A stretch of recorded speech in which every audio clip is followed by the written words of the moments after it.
Na siya guys. Oh, ayan na oh. Ayan. Hala. Ay, buhay pa. Hala. Oo. Kawawa naman. Hina. Hinang-hina siya. Wala kang manghihina yan. Inaalagaan ka naman eh. Kawawa naman. Oh, ayun oh guys, yung ating alaga. Andito pala. Ay. Bakit kasi ikaw ay lumayas? Lumayas ka sa akin. Hindi ka napunta sa ano. Inaalagaan naman kita. Mara, nilayasan niya ako. Mara? Hoy, Mara. Nilayasan niya ako. Oh. Anong nangyari sa kanya? Oh, ganito na. Sabi ko na nga sa iyo eh. Oh. Sabi ko bukas wala na yan.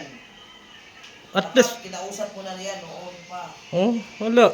Mamamatay na yata. Tapos, Maria Josep. Sabi ko naman sa iyo, huwag kang lumayas kasi inaalagaan naman kita eh. Inaalagaan kita. Oh, dito ka lang muna ha. Huwag ka nang lumayas kasi kung mahirap man ang buhay ko at ano, eh, gasikap tayo. Magasikap kitang mabuhay ka. Katulad niya, may sakit ka. Oh. Bigyan kita ng tubig. Tapang ka pa. Oh. Ay, nasabi ko sa iyo. Oh. Mabuhay ka pa uli. Ha? Oh. Babalikan kita mamaya ha. Yahanin mo ka ng tubig. Magpalakas ka. Hindi naman kita na ano eh yan. Ganyan. Oh. Ay, nako. Kaya sabi ko sa iyo.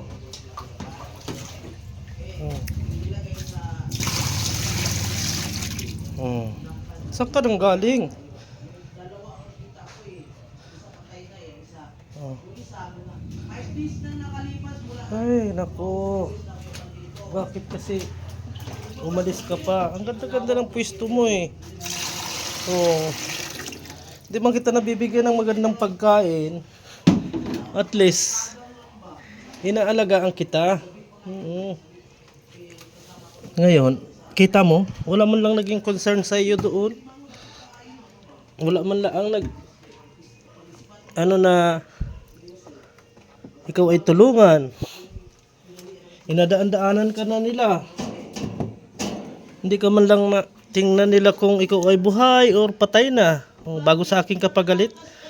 Oh. Sa aking kapagalit. Huwag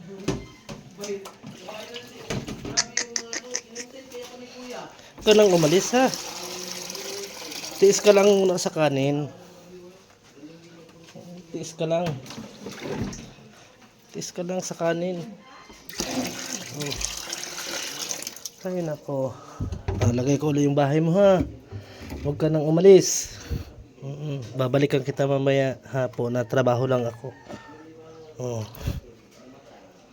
Ay. Ano ba naman yan? Sige na. At paalam na. Mamaya babalikan kita.